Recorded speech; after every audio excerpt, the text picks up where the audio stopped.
Assalamualaikum warahmatullahi wabarakatuh. Adik-adik, di video kali ini saya akan memberikan kunci jawaban di tema 8 kelas 5 subtema 1 pembelajaran 2 halaman 8, 10, 13 dan 14. Baik, langsung saja kita jawab di halaman 8. Ayo mengamati. Buatlah kelompok beranggotakan 4 sampai 5 siswa. Bersama kelompokmu, perhatikan gambar berikut. Nah, kita coba perhatikan gambar di sini. Di sini ada sebuah gambar lautan, kemudian ada sungai, di sini ada danau atau telaga, kemudian di sini ada hutan-hutan, ada gunung, ada pohon-pohon, kemudian di sini ada sebuah tanda panah ke atas dari laut, kemudian tanda panah ke atas dari danau. Kemudian di sini ada awan, di atasnya awan-awan. Kemudian di sini juga ada awan yang menurunkan hujan. Nah, di sungai juga ada tanda panah ke atas. Kemudian selain ada awan, hutan, sungai, danau, ada gambar matahari.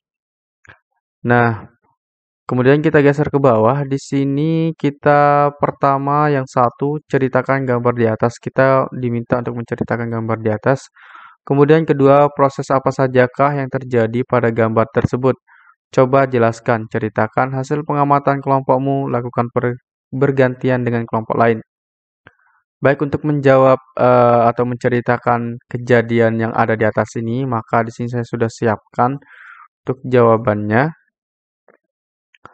Nah, ini ya untuk halaman 8. Yang pertama, ceritakan gambar di atas. Nah, jawabannya adalah tentang siklus air. Siklus air merupakan sirkulasi atau perputaran air secara terus-menerus dari bumi ke atmosfer lalu kembali ke bumi. Kemudian kedua, proses apa sajakah yang terjadi pada gambar tersebut? Coba jelaskan. Jawaban, proses penguapan, pengendapan, dan pengembunan. Air dari laut, sungai, dan danau menguap akibat panas dari sinar matahari. Penguapan ini disebut evaporasi. Lama-kelamaan udara tidak dapat menampung uap air atau jenuh. Proses ini disebut presipitasi atau pengendapan. Ketika suhu udara turun dan uap air akan berubah menjadi titik-titik air, titik-titik air akan membentuk awan. Proses ini disebut kondensasi atau pengembunan. Selanjutnya akan turun menjadi hujan. Air hujan selanjutnya tertampung di sungai, danau, dan laut. Air kembali menguap sehingga proses tersebut kembali terulang. Jumlah air di bumi secara keseluruhan cenderung tetap, hanya wujud dan tempatnya yang berubah. Berikutnya kita akan jawab di halaman 10. Kamu telah membaca teks siklus air bersama kelompokmu.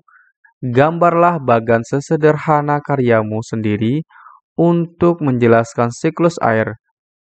Tambahkan kalimat-kalimat untuk menjelaskan proses siklus air. Presentasikan hasil diskusi kelompokmu di depan kelompok lain A dan Bapak Ibu gurumu. Nah, di sini kita sudah disediakan sebuah kertas kosong yang perlu kita gambar. Nah, juga saya sudah siapkan kunci jawaban untuk ini. Nah, seperti ini siklus air yang ada di bumi kita. Nah, pertama, air yang ada di laut, kemudian di sungai, danau, menguap akibat panas dari sinar matahari. Ini biasa disebut dengan evaporasi. Kemudian juga air itu bisa menguap dari tumbuhan juga, mengeluarkan uap air ke udara. Tapi kita fokus saja dari laut, sungai, dan danau. Kemudian setelah dari laut, sungai, danau, kemudian akan menguap ke atas. Nah, uap air naik dan berkumpul di udara dan menjadi jenuh. Nah, itu menjadi jenuh, menjadi titik-titik air. Kemudian setelah itu, ketika suhu udara turun, uap air menjadi titik-titik air dan kemudian membentuk awan. Nah, kalau suhu udaranya itu turun, maka air itu akan menggumpal menjadi awan. Ini disebut dengan kondensasi. Berikutnya, Titik-titik air di awan selanjutnya akan turun menjadi hujan. Nah, hujan itu turun ke bumi. Nah, dari air tanah merembes ke danau atau sungai.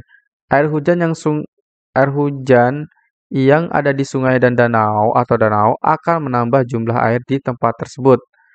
Nah, kemudian akan menjadi air sungai mengalir ke laut dan menguap. Air laut dan sungai yang menguap membentuk awan, proses siklus air pun terulang lagi seperti ini.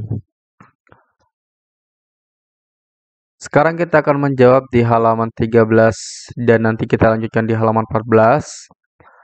Langsung saja, jelaskan peristiwa pada cerita semut dan beruang dengan bahasamu sendiri. Tulislah dalam bahasa Indonesia yang baik dan benar. Perhatikan penggunaan kata-kata baku, perhatikan pula penggunaan tanda baca yang benar. Tuliskan dalam kotak berikut. Lalu bacalah di depan teman-teman dan bapak atau ibu guru.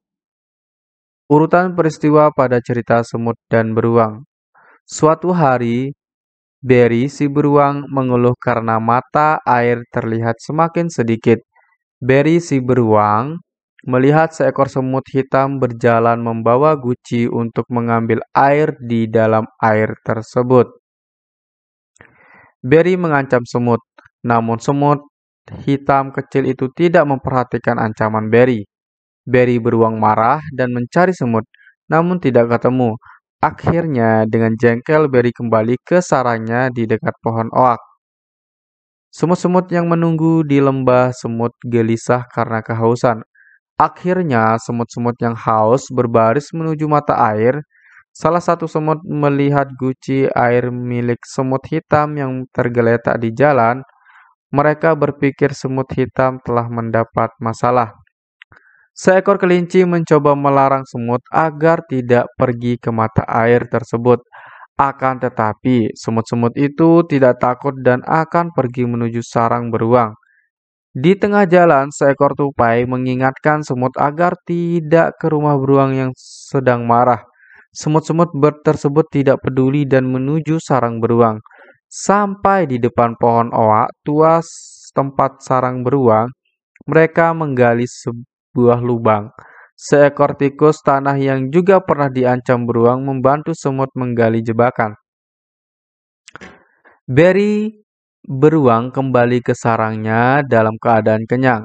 Saat Berry teringat ulah semut hitam, ia kembali marah dan mencakar ke segala arah. Ia menghentakkan kakinya ke lantai sarangnya dan terjatuh karena lantai sarangnya jebol. Karena sudah dibuat rapuh oleh para semut, akhirnya Berry si beruang jatuh ke dalam lubang di bawah sarang.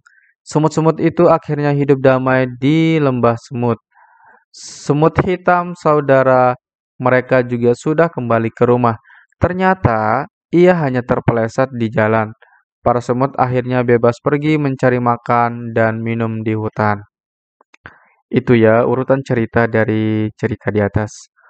Berikutnya kita akan jawab di halaman 14. Ayo renungkan.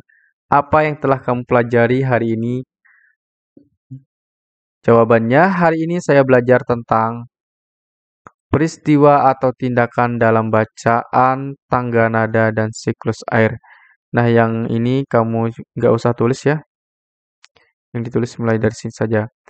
Berikutnya, kegiatan bersama orang tua. Bersama orang tuamu, jelaskan fungsi air bagi anggota keluargamu. Fungsi air bagi anggota keluargaku. Kegunaan air terhadap seluruh anggota keluarga adalah keperluan rumah tangga sebagaimana contohnya adalah untuk mengajak minum, masak, mandi, cuci, dan berbagai macam bentuk pekerjaan lainnya. Keperluan umum yang di mana contohnya untuk membersihkan jalan hingga pasar, pengangkutan daripada air limbah, hingga hiasan dari rumah. Keperluan dagangan seperti yang dimana apabila anggota keluarga kita membuat jasa usaha laundry, pertanian, hingga peternakan. Nah, itu saja merupakan kunci jawaban di pembelajaran 2 kali ini. Semoga bermanfaat untuk kita semua. Jangan lupa video ini dibagikan ke teman kamu kemudian subscribe channel ini, like video ini, agar nanti kamu dapat updatean kunci jawaban di channel kami. Sekian, assalamualaikum warahmatullahi wabarakatuh.